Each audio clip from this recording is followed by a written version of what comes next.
Hello ladies and gents, we're going to be doing another video today on another kind of radio. So these are some pretty neat radios if you've ever heard of them or seen them. I'm going to do my best to explain them quickly, not go into too much depth on these radios. These are XTS 3000s made by Motorola. They are Astro. And I have three different bands here. I have the 800 megahertz, I have the UHF, which is 403 to 470, and then I have the VHF, which is about 120 to 160, I believe.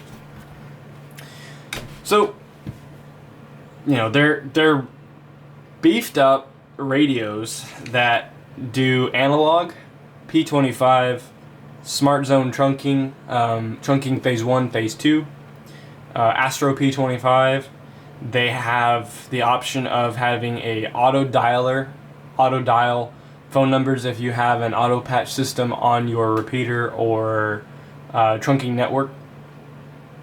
And if you guys aren't familiar with auto patch, basically what auto patch is when you get into a repeater, the repeater needs a specific set of DTMF tones. A DTMF tone is basically a tone on a phone, and it sounds kind of like this. Everybody's heard these. There's just not a lot of people that know what they are. That is a DTMF tone. And when you dial your phone number on a cell phone, back in the day, your number was affiliated with a tone, and that is what actually would cause the connections to get made to call whoever you're calling. Anyway, these work on the same concept. Auto patch is basically a system that allows a radio user or a radio subscriber to have a conversation with a landline subscriber or a cell phone subscriber, and it's vice versa. Depending on your network, you can actually open up the auto patch system and to allow people to call into it, and they would come out on the radio network. So these also are compatible with that. That is definitely a thing of the past. That was before cell phones, so they are pretty much obsolete and non-existent nowadays. You'll find a couple systems with them on. Sometimes they don't even have them activated anymore. But anyways, these radios were designed and in their heyday from 2003 to 2006. Like I said, they do phase 1, phase 2 trunking.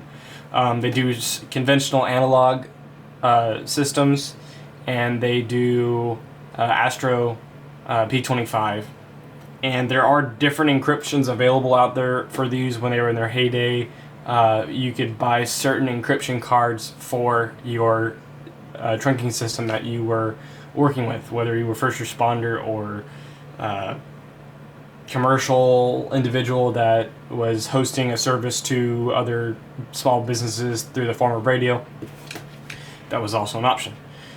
So I have three in front of me. I have the 800 megahertz, like I said, the 440 megahertz or 4 UHF, ultra high frequency, and then I have the very high frequency, which is VHF, which is lower spectrum. So technically, yeah, I have it just the way it should be.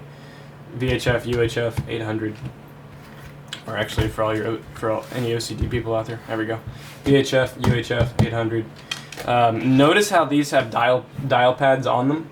So there are three versions of these made. The first one that was released was the Motorola XTS Model 1.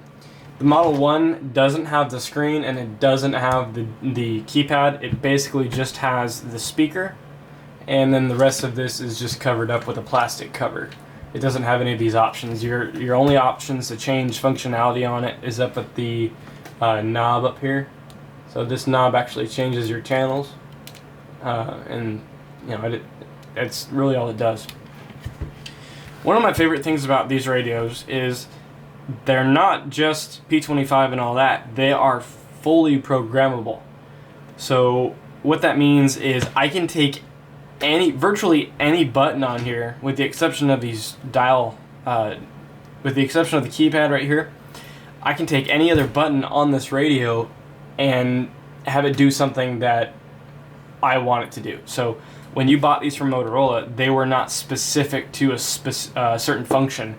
They were very, very versatile, and they could be implemented into many different police departments, fire departments, and that's why they sold quite a bit across the board. So just to go over an overall of them, this is the, there's 3 buttons on the sides here. This is the primary push to talk button. So when you can press down on this, and that would normally be your push to talk. You have 3 buttons here. All 3 buttons are programmable on the software. So currently I have mine set up for my UHF radio. I have mine set up for, this is the direct talk. So if I press this, the radio will go into simplex mode and bypass the repeater. This turns on my light, and this opens up the squelch, which allows you to hear anything in. And just to give you an example of what that sounds like. So when I open up squelch, or just hearing the white noise. And then up here we have the volume knob, which is, get some more light here for you. We have the volume knob here, so off position. Now it's on the on position. The radio does a self-test and a boot up, and it says radio locked because I have all my radios on a basically a code that has to be typed in upon every time you turn it on. Turn this off. So this is our channel select. There are 16 channels on this radio. Starting with 1, turning it clockwise will get you higher in channel. And then this is a fully programmable centric switch, which basically allows you to, an option for this would be, this was Smart Zone Secure in the trunking system software, or this could be your screen lock. So I currently have it set as my screen lock. This is an emergency button, basically an E-tone, and then this is once again a fully programmable, another three-channel toggle switch. This is where the microphone would hook up to. The microphone is very, very well built. Everything here is Motorola.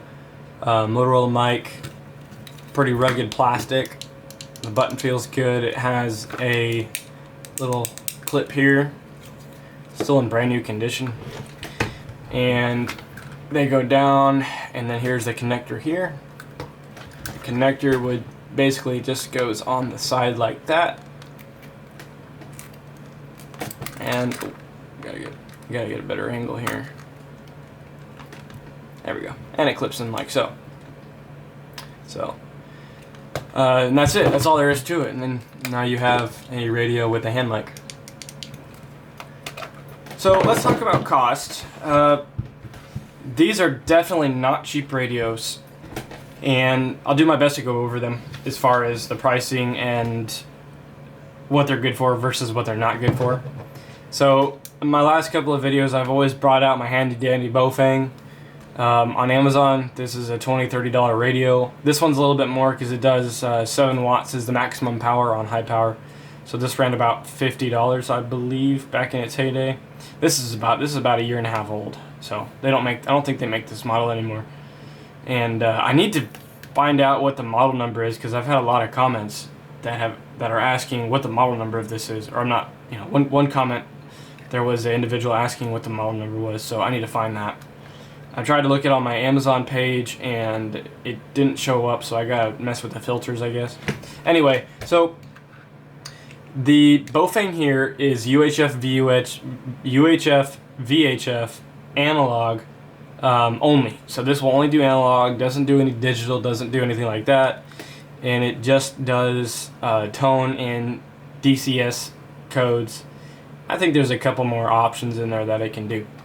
So retail at a store, or retail on Amazon, $50 in its heyday. And if I take the extended battery off, it looks like a toy. Let's be real. So this was cool while I had it, but I wanted a real HT radio, and I come from a background of telecommunications and commercial radio systems and all that fun. So these things are relatively cheap from when they were originally sold in Motorola in their heyday. Their heyday, they ranged about $2,000 to $2,500, and if you got shortchanged by Motorola, you probably got charged $3,000, $4,000 for one. Nowadays, depending on what band you get, they're a reasonable price. So the 800 megahertz system, or the 800 megahertz radio, is pretty much useless to a lot of individuals out there, unless you're a first responder or you have some sort of commercial business to where you need an 800 megahertz radio for a trunking system or who knows what. The 800 megahertz radios run about 50 to 70. I've seen them go for $80. I personally wouldn't pay more for an 800 megahertz radio. I would pay more than about 75 or 80, just because I know what they're worth, and they're not worth $100. And you can't use these for amateur radio. You can't use these for family talk. It's 800 megahertz. You're not supposed to be on that band to begin with. So for the average everyday consumer that's getting interested in a radio, if they're amateur use or whatever, it's probably not the radio for you. But once again, if you do feel like you need an 800 megahertz system, this is probably going to run you about $75 to $80 maximum. I have seen deals out there for $40. Then we have our UHF radio. The UHF is a really good piece of hardware. It's an amazing platform. All three radios do exactly the same thing. They're just on different bands. So what one radio does, this one does, which is the same as this. And they're all, on the software, they're all the same thing. The only thing that differs is the channels and zones, but that's up to the programming. So that, like I said, we have the UHF one. The UHF runs about, I think I got mine for $250, and that was tested working. So for a UHF radio, I probably wouldn't want to pay more than $300. This UHF radio was from a really, really good seller. It came with the hand mic for $250. So not only did it come with the hand mic, when I purchased this radio, it came with the UHF antenna, came with the radio, came with the battery, came with the clip, came with the OEM hand mic, and it also, most importantly, came with a smart charger. So these are actually pretty high dollar. They go for about $40 to $50 on eBay right now. They're 110 volt in. It's the normal little adapter you see going into speakers and whatnot. And this is a smart charger, believe it or not. So it has lights on it that indicate what the battery level is at. We'll talk more about this later because this is actually very, very vital to something you need to know if you're going to buy these radios. So $250 got me all that. So I guess right there I could say, personally, I wouldn't pay more than $250. Knowing what I can get for this radio, $250 is my max. So that's UHF, and all three radios are 5 watts transmit power on high power and 1 watt transmit power on low power. And the third band I have is the VHF. I have gotten tons and tons more use out of a VHF system than I have the UHF or the 800. Reason being is because a lot of departments in my area and a lot of amateur repeaters are out there that use VHF, so I am able to use VHF a lot more than my UHF radio.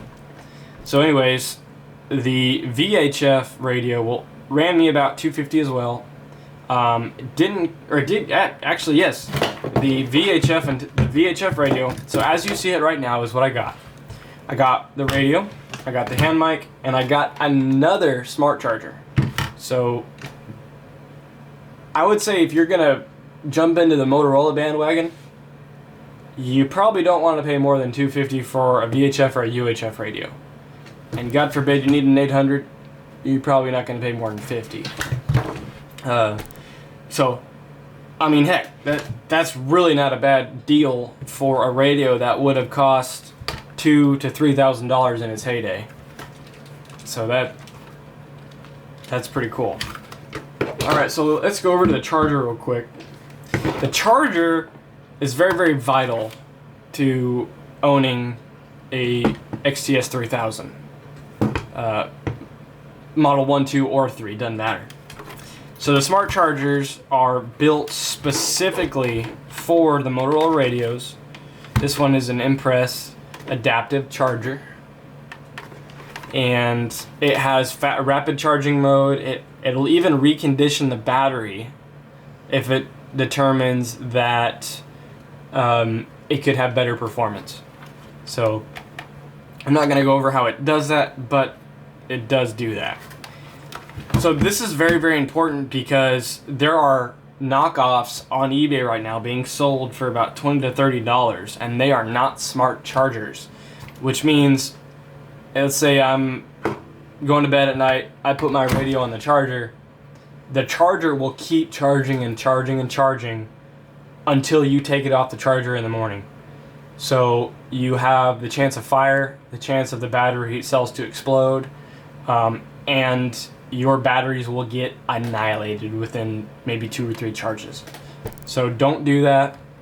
I made that mistake the first time when I was looking for a charger, and it came out just terrible. So yeah, don't do that.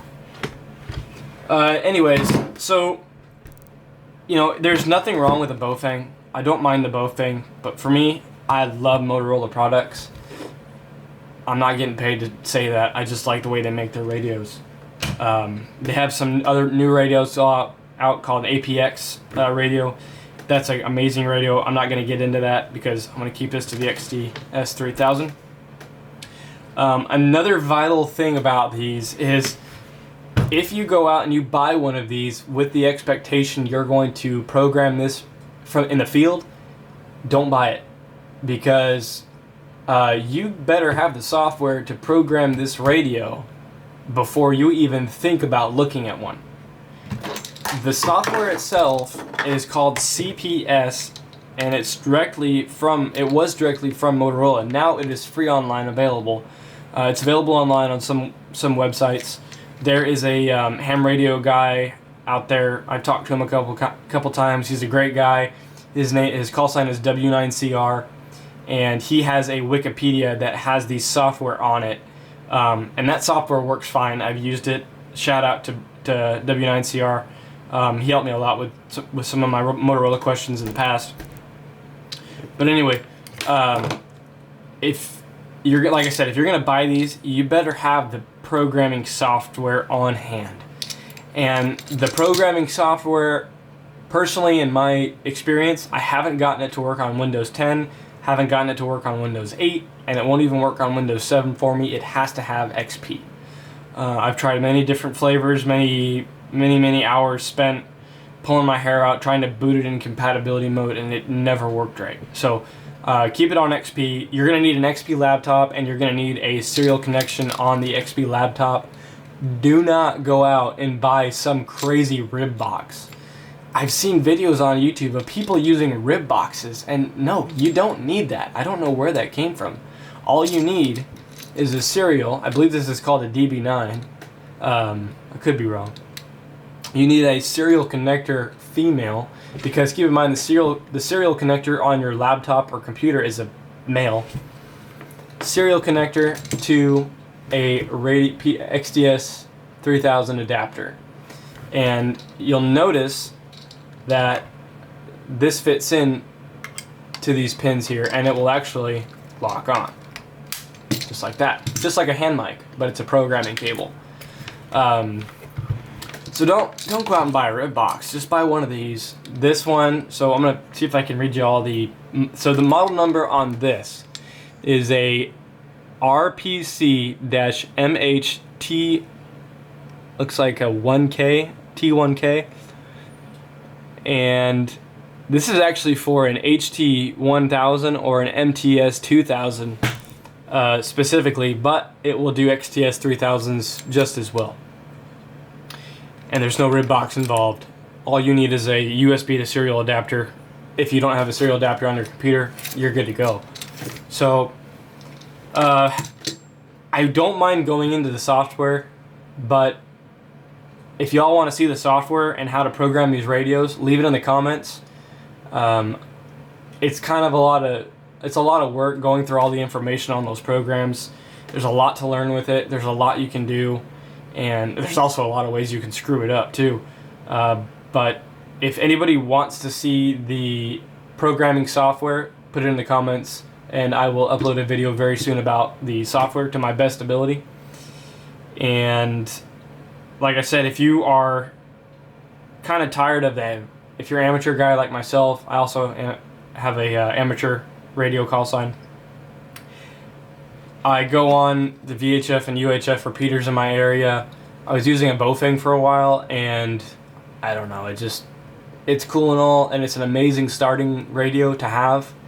But once you really get into radio, and I'm also a volunteer firefighter, it's nice to stick with something I know, and it's nice to feel a real radio in your hand. So I hope that was informational. I pretty much tried to cover as much as I could in a 20-minute span. I actually went over time.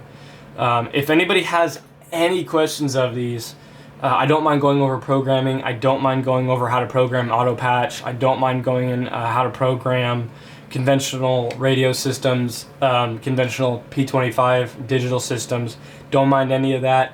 I'm not gonna do any trunking videos. I'm not familiar with that on these radios, and I don't have any keys for these radios, so I couldn't get trunking into it. But I will do anything else to my best ability. Leave it in the comments. Let me know if you guys want to see that, and hope you all enjoy the video. See ya.